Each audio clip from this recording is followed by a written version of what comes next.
Olá, boa noite. Vamos dar início agora à coletiva de imprensa da técnica Pia Sundhage. Primeira pergunta da Renata Mendonça, das Vibradoras.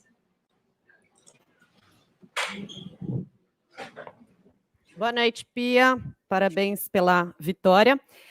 Duas perguntas. Uma, você disse que esse torneio te traria respostas. Quais respostas ele te trouxe? E você inicialmente disse também que tinha 12 nomes confirmados aí na lista olímpica. Tem mais nomes depois desse torneio?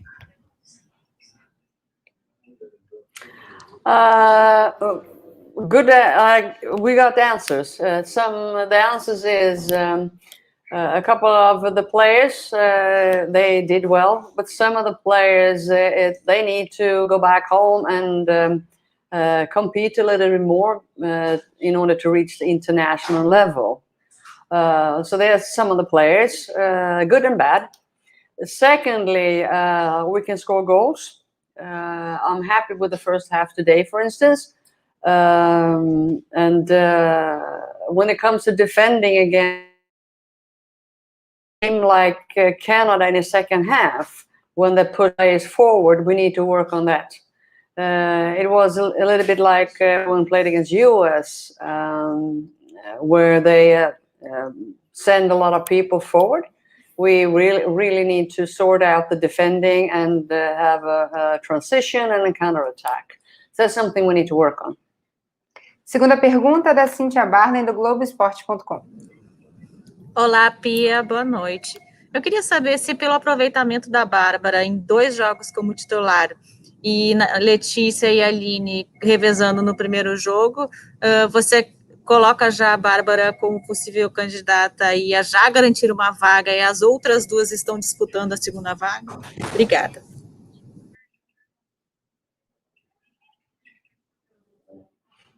No, all 3 of them that have an equal chance to go to the Olympics, and that's why every time we get a game, it's so important. This time, Barbara got more minutes than the other 2, but today there is a question mark who is going to play in the Olympics. So there's a couple of more months left. They have club team games, and hopefully we have some games as well to sort that out. Terceira pergunta da Bianca Góes, do Portal das Minas. Pia, antes do início da competição, eu te questionei sobre a importância dos resultados e do rendimento da seleção na competição. E você me respondeu dizendo que ganhar era importante, mas era importante também se tirar lições de cada jogo e ser honesta quanto ao resultado. Eu gostaria de saber, com base nisso e com o fim da competição, o que você pode dizer sobre o rendimento da seleção e o quão importante foi ganhar da Argentina e do Canadá e perder dos Estados Unidos jogando bem, pressionando, sempre em busca do empate na maior parte do jogo? It is so much easier to be a coach when you're winning.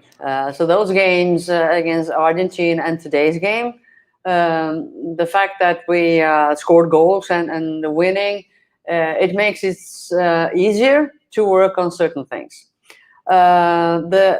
I'm happy with those both those games. I'm not happy with the second half today, but the first half was okay, and also how we compete against the US. Now we got some answers. Some of the players they getting closer to international level, and some of them they really have to go back home and work a little bit harder. We have well, there's one thing that is important, it's a fitness level, because we had 3 games, and you can tell that some of the players they are tired, and that's the case in the Olympics as well, and only 2 days between. So that's another thing we have done from the very beginning, and we have to keep on doing that for 2 reasons. The players we bring into Olympics, they need to be able to play many games. Rafa is a good example where she played every single minute, which I think she did great. And the other thing is, if you fit, you also stay healthy and ready to go. So, and then you of course gain some confidence. So this tournament, the result was okay, and the answers we got very important. Quarta pergunta da Tainá Fiore, do Empório de Futebol Feminino. Boa noite, Pia, tudo bem? Primeiro, parabéns pela vitória hoje contra o Canadá. Ao longo desse ciclo, né, de coletivas, eu te perguntei muito sobre técnica e tática. Então, hoje eu gostaria de trazer uma pergunta diferente. E eu gostaria de saber sobre a sua relação com a seleção brasileira. Todas as partidas e todas as entrevistas que você dá, a gente sempre vê você muito feliz e comemorando os gols. E a gente acha isso sensacional, né, em todos os vídeos. Eu gostaria de saber se você acha que você criou uma identificação gigantesca com a seleção brasileira, por que você acha que isso acontece e como você vê que isso pode ajudar nas competições, pensando também nos Jogos Olímpicos que estão batendo aí na porta, né? Brigadão. Well, I'm a happy person, and I'm the lucky one, the fact that I'm coaching the Brazilian national team. It's a lot about emotions, and if that is contagious. I think many of the players and even coaches, they're a little bit nervous, so am I, but I've been around the game so long, so when I see something that I really like, I want to share that with my language and especially my body language. I truly believe when you have a staff, and we have a happy staff, that is also contagious. So you get players that really want to be in this team and emphasize when it goes well. Now, I had a hard time in the second half today because some of it was not that good. Then it's about controlling yourself and deal with that, because the second half today, for instance, that is exactly what's going to happen in the Olympics at times. Hopefully not that many minutes, but it will happen. I've been there. So it's important that the players, when I look out on the bench and see, okay, that my body language will be important. There can be things that are not going so well, but I need to lead by example. And that's one thing. And a happy coach, very often is a good coach. Quinta pergunta da Olga Bagatini, do UOL. Boa noite, Pia. Primeiramente, parabéns pela vitória. Eu tenho duas perguntas para você, na verdade. A primeira é sobre o lado direito da defesa do Brasil. A gente viu alguns problemas nesse setor durante a competição. Você, inclusive, usou 3 laterais direitas diferentes como titulares nos 3 jogos disputados, e ainda assim a gente teve alguns problemas. Então, eu queria saber, primeiro, quais são as suas ideias para ajustar os erros e fortalecer esse setor? E a minha segunda pergunta, que é também relacionada a isso, tem a ver... Eu sei que você não gosta muito de falar sobre jogadoras que não estão convocadas, mas eu acho que diante dessa situação é meu dever perguntar, sobre a Letícia Santos. Ela, há um ano, ela era convocada regularmente, titular da lateral direita brasileira, só que ela acabou se machucando no torneio da França. E aí, desde então, ela se operou, se recuperou e recentemente voltou a jogar na Alemanha. Eu quero saber sobre ela, se vocês, a CBF, a Comissão Técnica, estão acompanhando e monitorando a situação da Letícia e se existe o plano de voltar a convocá-la em breve novamente. Obrigada. I think your analysis is correct. We have tried many players out wide, and there's still a little bit of a question mark. Now, the thing is not only that specific player. I think this is important. It is who she's playing with. So we've had Rafa and Bruna centrally, and that outside back needs to feel comfortable and make the right decision. Not only that, what is in front of her. And it has been okay, but we need to improve the flank play, absolutely. When it comes to Leticia Santos, we keep track of every player, and she's been around the game for a long time, and she has a lot of experience, so there is always a chance. So anybody in any club who plays great attacking, defending outside, we're going to try to find that player and see if we can improve that specific situation.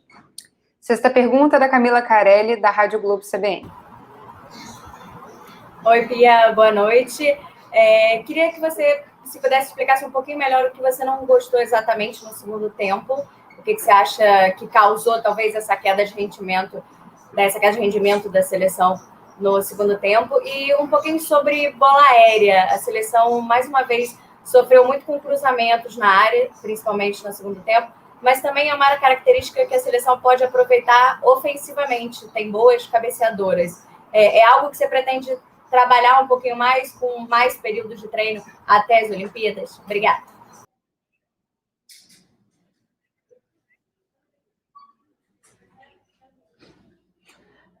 Yes.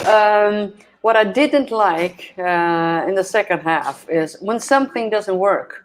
So in the first half, I think we knocked it around. We kept possession in a nice way. Then it became a different game the second half. If you look at how we have an opponent as well, if you look at how Canada is playing, they changed a little bit of the style and sent people forward. Now we have to deal with that, and I don't think that we did that in a good way. We were naive and tried to play the same kind of short passes, be a little bit fancy and so on, when there is one ball that's so simple and one run. And that's exactly what you were saying about the long ball, bola longa. And the thing is, it's not only that specific ball, it's also the runs. And the reason for the why question is always interesting. And I think it's a little bit of DNA. You know, if you look at the Brazilians, very good on the ball, and I have to be patient with knock it around. But I also have to step in and try to make sure that we don't take that many risks. Because every time we give away the ball, because we play almost small-sided games, well, then we have to defend. So either we get better in defending or we change that decision-making. And that is absolutely something we need to adjust going to the Olympics, to play out of pressure. There are many ways, and this is one way. And this is not only the only way. Many chances to have different kinds of solutions. But that is one of the reasons I was disappointed, but we gave away the ball way too much. Sétima pergunta do Leonardo Baran, da Band. Pia, quantos jogos a seleção brasileira fará antes da estreia nas Olimpíadas? Essa é uma pergunta. A segunda, quantos jogos você gostaria que a seleção fizesse? You know, we have a FIFA date, and hopefully we'll have 2 games in April and 2 games in June. And that is not enough, but it is what it is. And we always have the chance to play against boys. It's more like the pre-game camp, or the pre-camp going to the Olympics will be so important what we do. We can't do everything. We have to make priorities. And one thing to find a cohesive team. So then you have practices, you can play 11 versus 11, and then you have those 4 games, hopefully. So it's not a perfect situation. However, that's what we have, so it's important for us to make the right priorities. Última pergunta da Maíra Nunes, do Correio Brasiliense. Olá, Pia, boa noite.